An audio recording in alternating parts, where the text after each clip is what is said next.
welcome back to David and Peyton's Apiary. I'm guessing you know what we're out here doing today. Thing is, we've gotten way back. We finally made it to the hives.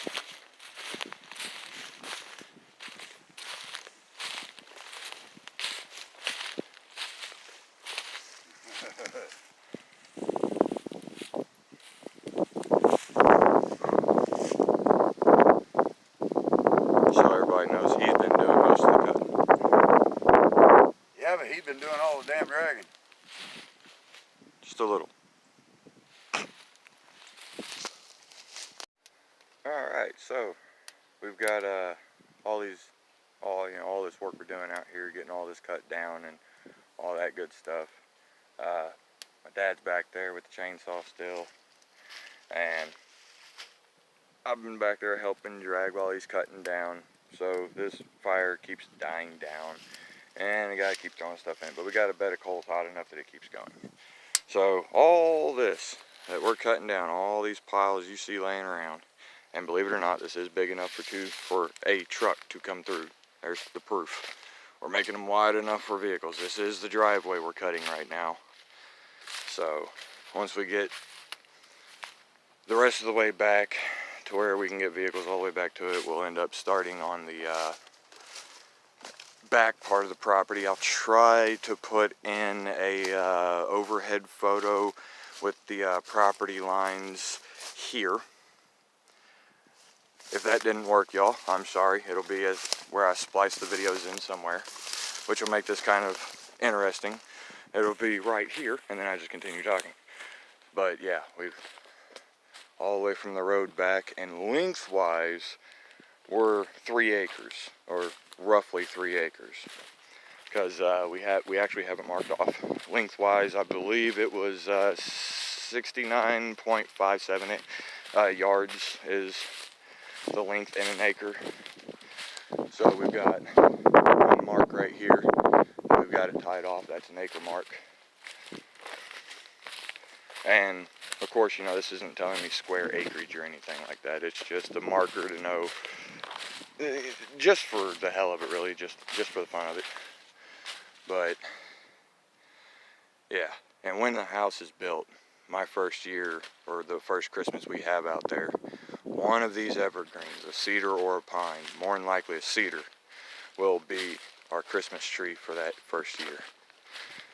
The reason I say cedar over pine is pine loses its needles all over the place, and cedar really doesn't have that problem. My wife doesn't like real Christmas trees because of the mess you have to clean up, so she always goes with a fake one. But that first year, I am going with a real one, and I'll just take the butt chewing that comes along with it. Sounds good, don't it? Worth it! Alright, so let's get past this. Trying not to make this video too long, y'all. Just, you know, updates, stuff like that. Really don't have much else to show right now. I haven't started making the beehives or anything. I'm eventually going to be getting into that. Oh, in case you've been wondering, yes, we don't care how cold it gets. I think it dropped down, I know it was below 32 last night because there was a sheet of ice on everything this morning when we woke up. And remember, we're in southern Indiana, so it doesn't get super cold, but at the same time, it doesn't exactly stay nice and warm in the winter either. But yeah, y'all can imagine how long it would take. It's taking to burn all of this in a burn barrel, just because we don't have the space wide enough or open enough right now to actually have a bonfire and just get rid of all of it in one go. Hopefully, at some point, well, actually, eventually it will happen. When we get the lot back there cleared out, that's when we'll be able to do a big bonfire. Most of this is staying because we have 1 buck and 3 doe that we have seen multiple times bedding down right back near the beehives. So there is game to hunt. I've seen rabbits running through here. I've seen black snakes, you know, the cow snake. Not harmful to a human. But yeah, just another quick comparison, y'all. The original trail that was brought in early this spring that me and Peyton widened out and made it to where you could actually traverse it so that we could get the beehives back there. And then, you know, what we've done. We right here is where we come off of that trail and start shooting this way. But I'm going to leave this part here. Might resume here in a minute. If not, then I hope y'all have a great day.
Half a timber.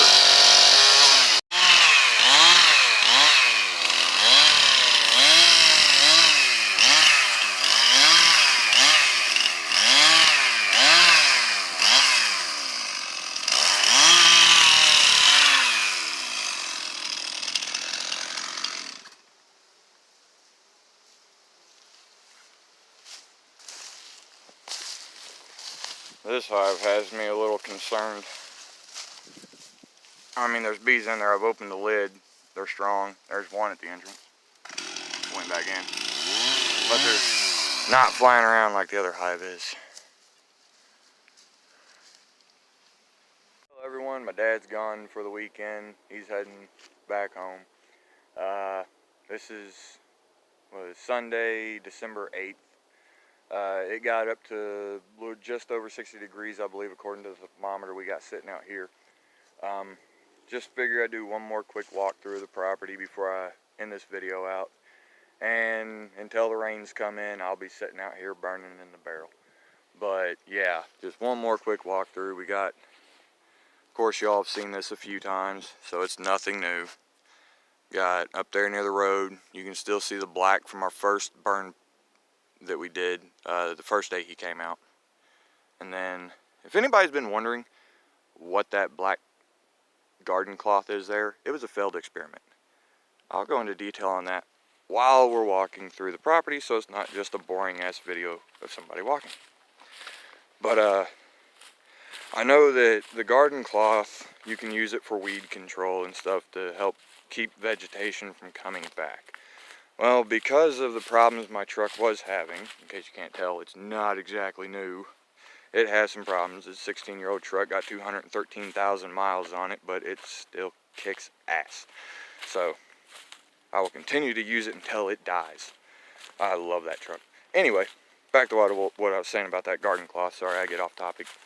I was laying it down as I was cutting through, and I had about 100 foot of it. So I went ahead and rolled all that out to see if I could, keep some of this undergrowth from popping back up. It didn't work. The garden cloth just rose with it. It was kind of interesting. I should have got that on video.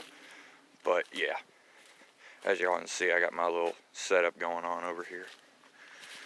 And the burn barrel's just smoldering right now because this is green wood. I mean, it's not like it's going to just burst into flame. I mean, it will once it dries out enough, but until then, it'll sit there and smolder. But yeah, once we get all these bundles burnt up, this is wide enough for a truck. I might have to take out a couple of smaller trees like that. That one right there. Yeah, this one will have to come out.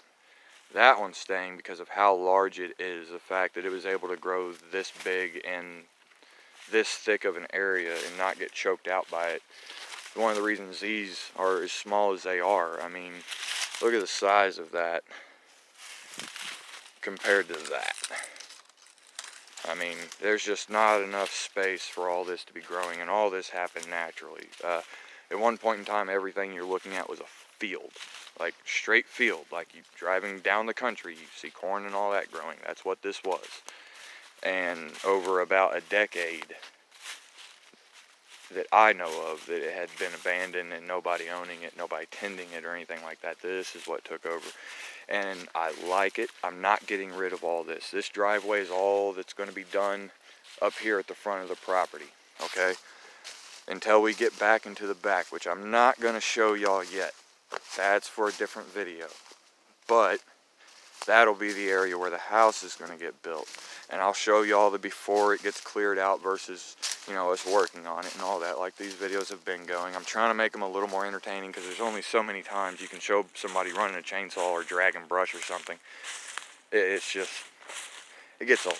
I know that. But right now, this is what I've got going on in my life.